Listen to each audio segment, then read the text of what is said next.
Hi hello good morning table.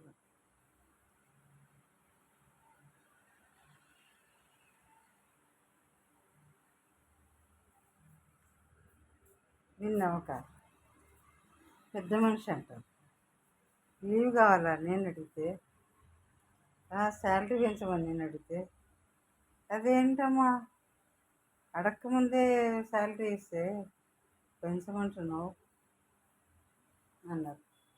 ఇంకా మేము ఎంత స్ట్రగుల్ పడతామో పేషెంట్తో, ఎట్లుంటామో, ఒక 1 అవర్ వచ్చి మీరు కూర్చోండి, ఏం చేయదు, 1 అవర్ కూర్చోండి చాలు, మీకు తెలుస్తుంది మేము ఎంత స్ట్రగుల్ పడుతున్నామో అని చెప్పింది.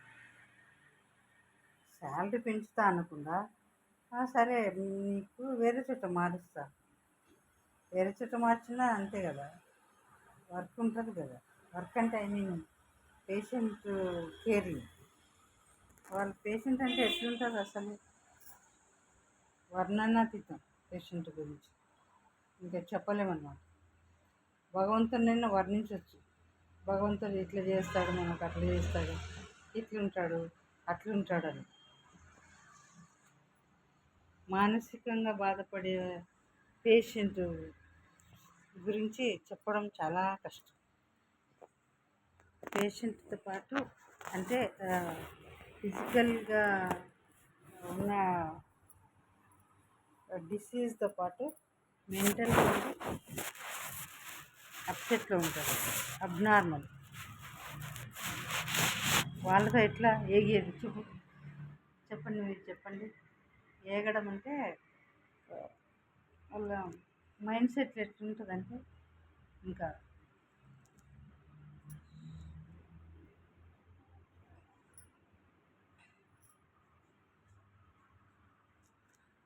వాళ్ళ మైండ్ సెట్ ఎట్లుంటుందంటే, ఇప్పుడే జస్ట్ 5 minutes బిఫోర్ తినింటారు, నాస్టను, ఫ్రూట్, స్వీట్, ఏదో ఒక 1 minute అట్లా, ఒక 1 or 2-3 minutes తర్వాత వేరే వాళ్ళు వచ్చి అడిగితే కుచ్ భీ నహీ ఖాయి, భుక్కే హాయ్ అని చెప్తారు.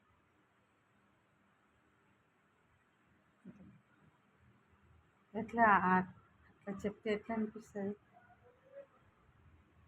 ఒక్క నిమిషం కూడా అసలు నిద్రలో కూడా అరుస్తూనే ఉంటారు వాళ్ళు.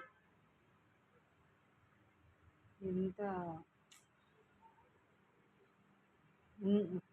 వాళ్ళ దగ్గర, ఆ పేషెంట్ దగ్గర ఉన్నటువంటి కేర్ టేకర్కి ఎంత స్ట్రగ్లింగ్గా ఉంటారో అర్థం చేసుకోవాలి. శాలరీ పెంచండి సార్ అంటే,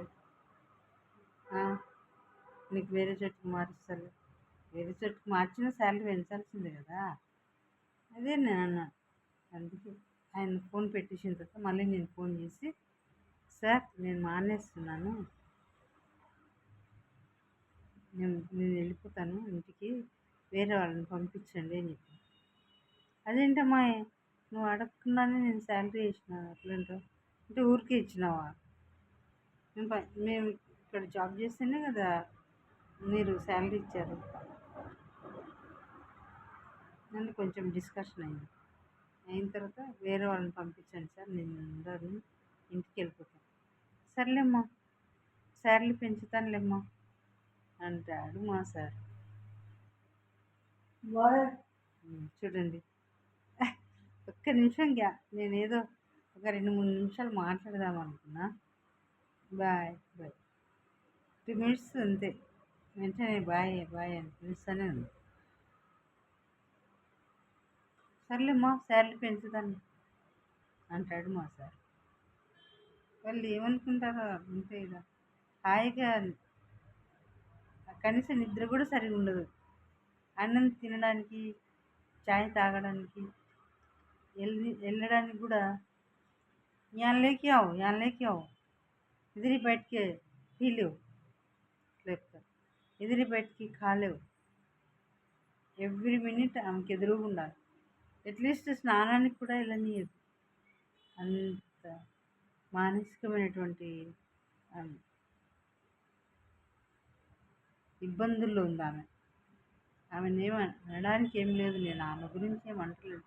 అలాంటి వాళ్ళ దగ్గర ఉన్నామంటే మేము ఎట్లుండాలి, ఎంత స్ట్రాంగ్ ఉండాలి, ఎంత మెంటల్గా ఫిజికల్గా ఎంత స్ట్రాంగ్ ఉండాలి. ఆమె ఇట్లా లేపి కూర్చోబెట్టాలంటే ఎంత కష్టంగా ఉంటుంది. పెద్ద ఆమె దగ్గర దగ్గర 80 కేజీస్ ఉంటుంది ఆమె.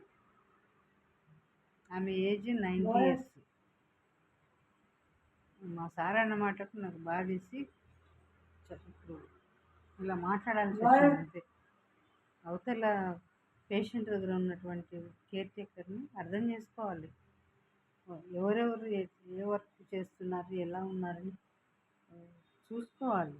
చూసి నిజంగా పెంచాలనా లేదా అని ఆలోచించుకోవాలి. అంతేగాని శాలరీ పెంచాలనా, సరే నేను వేరే చెట్టు మారుస్తాను, వేరే చెట్టు మార్చినా నాకు శాలరీ పెంచాల్సిందే. అది నేను అంటున్నాను. ఇతరులను ఇబ్బందిగా వాళ్ళు ఎంత ఇబ్బంది పడుతున్నారని ఆలోచించాలి. కానీ ఇంకా మీరు కూడా ఇబ్బంది పెడితే ఇంకా శాలరీ ఇచ్చే వాళ్ళు ఇబ్బంది పెట్టి పేషెంట్ దగ్గర మేము ఇబ్బంది పడి మీరు బాధ పెట్టి ఇంకా మా పరిస్థితి ఎవరు చెప్పుకోవాలి? అదేనమాట. దేవుడు అంటే ఎక్కడో లేడు. దేవుడు క్యామా